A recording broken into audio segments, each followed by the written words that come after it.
we got 2 extra keys for the front door here. This is the button you would need to turn on your hot water heater. This for the, if you're plugged into your meter base. You won't have to worry about turning on gas heat. That's only if you do not have power and you want to run the gas for the hot water heater. This is your water pump. That's only needed if you don't have running water and there is water in the storage tank. You're probably not going to need that. This is your entry light, slide light over here. It's kind of self-explanatory. Awning light outside. This is the slide out. Once the camper's set up, you probably won't need to worry about that. This was your awning retract, extend or retract. So if bad weather's coming, you can use this to roll the awning back up. Just make sure any lights you got hanging on the outside are removed before you roll them up into the awning. But you wouldn't have to worry about it unless it's bad weather. This just kind of tests your battery, and that's the auxiliary battery on the camper. If you're plugged in, you don't have to worry about it. Fresh water, that's the holding tank if you're not plugged in and you need to use the pump. This is the black water, that will be your sewer. Kind of lets you know how much is in the storage tank if you don't have a sewer system hooked up and you're having to use the onboard storage containers. That's the gray water, like for sinks and showers. And this is the galley. I don't know what that means. Maybe the sink, who knows? Okay, this is our your gas containers. You can open them right here quickly. If you needed to jump in here and shut them off real quick, you would just turn them off on these knobs right here. And this is how you switch from tank to tank. But if you're not like in a hurry and need to switch them off real quick, you can pull. This whole container just slides off, so you can get to them. There's nothing really holding it on there. This is how you would switch from tank to tank. And it's basically the one that it's pointing at, I do believe. So it's showing red, but you would just point this arrow at the one you want to use. And then make sure to turn it on.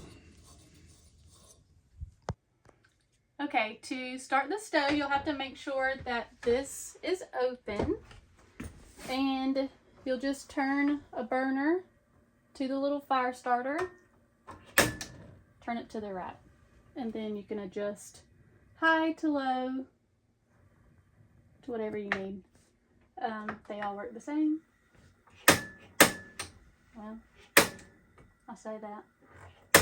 There we go. It takes a second sometimes. Okay. We're just going to go ahead and do them all. Why not? There we go. Low to high. And then to do the oven, you want to open the door, put this on the flame, because this one has, for the oven, it has to be pushed in order for the striker to work. So, push it in, start turning.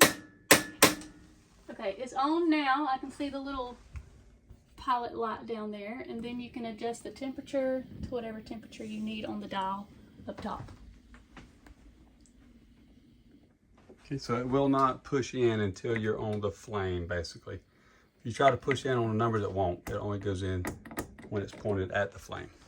Okay. All right, so this is where we keep our trash can and the fire extinguisher. This is your propane detector. And in this drawer, we just keep a random assortment of all kinds of things. So we have trash bags, all of your forks and some knives. Yeah, some essentials. Okay, up here we just have some extra storage. This is all of your towels, your washcloths, your hand towels. This is an extra sheet. Sorry, that's a down comforter for the bunks or the couch or the dinette. This, we have some paper towels up here, some napkins, some paper plates, some Ziploc bags, just some stuff you may need there. Oh, this under here, we have our broom and a dustpan, and this lets out into the couch, into the bed.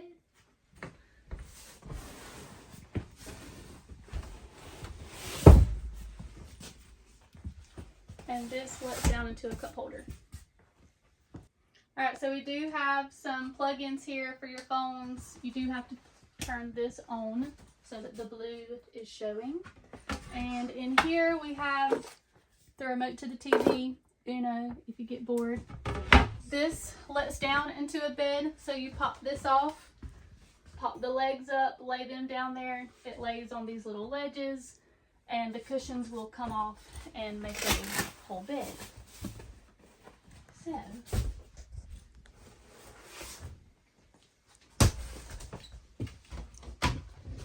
under here is just some pillows and pillowcases.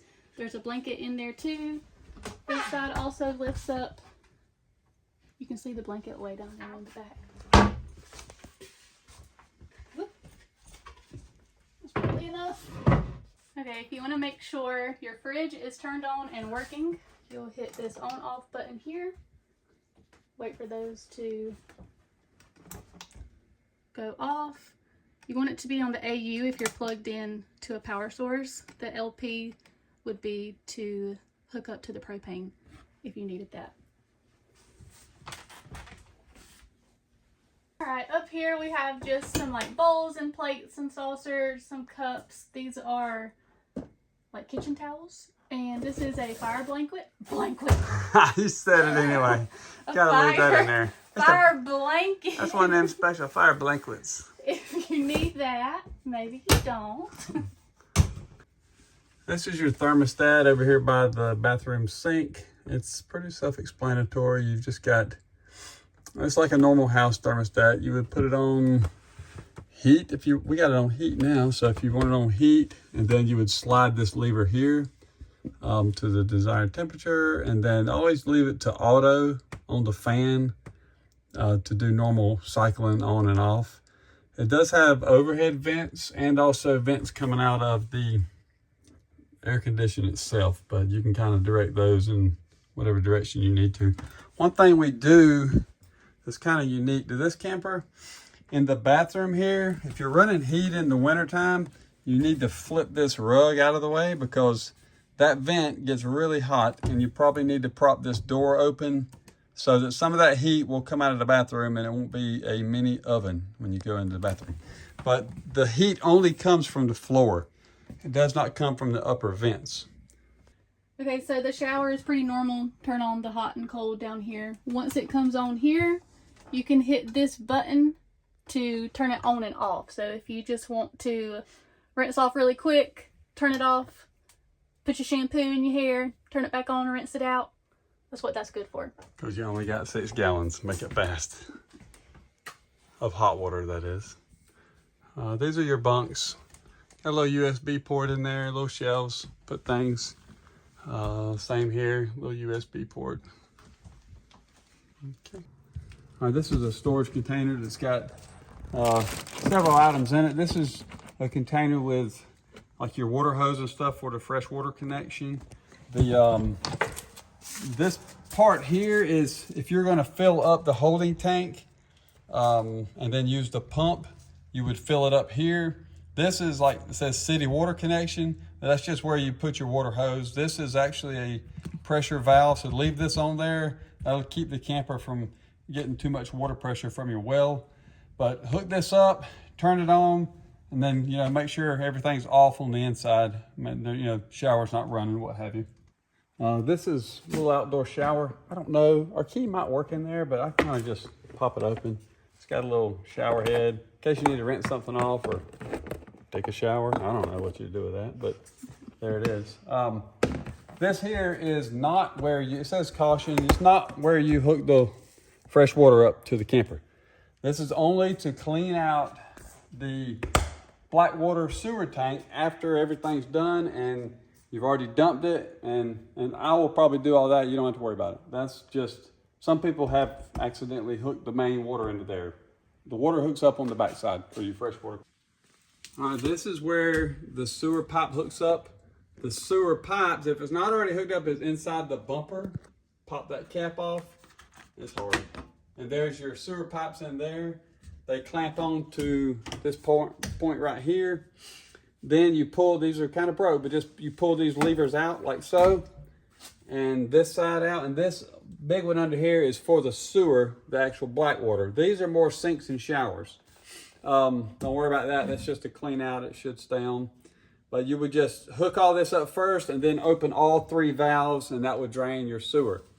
Make sure that's done if you have a septic system. If you're just camping without that, leave this cap on and leave these closed, and it'll stay in the holding tanks.